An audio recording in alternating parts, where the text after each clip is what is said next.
Evans-Pritchard traveled to Sudan for fieldwork among the Azande in the 1920s.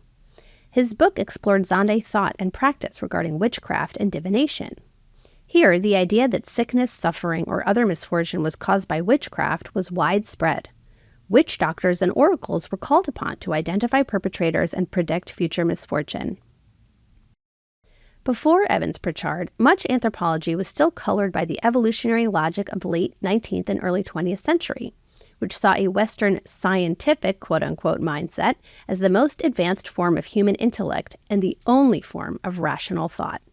More so-called primitive peoples were still at an earlier phase of cultural evolution, and their minds were akin to those of children, prone to thinking in magical or animist ways that Western science deemed irrational. Evans-Pritchard, perhaps no coincidence, one of the first anthropologists to actually live among the people whose magic was being studied, disputed all that. He argued that Zande belief in witchcraft was no different from other world religions and was just as coherent and logical a system of ideas. After much time in the field, he even found himself espousing some of these beliefs. I had no difficulty in discovering what Azande think about witchcraft, nor observing what they do to combat it. These ideas and actions are on the surface of their life and are accessible to anyone who lives for a few weeks in their homesteads.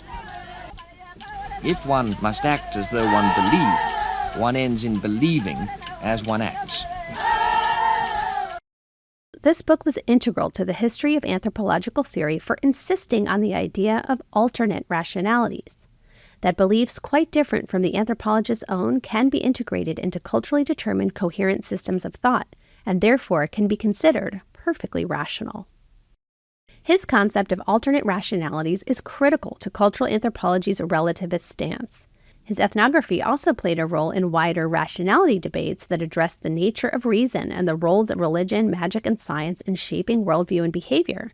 His work was often cited by philosophers, religious scholars, political scientists, and psychologists engaged in this debate well into the 1980s. If you'd like to learn more about early thinking in anthropology, check out our segment on anthropology and racism. If you want to see how Evans-Pritchard's work with the Azande informed anthropological thought, watch our video on extreme beliefs.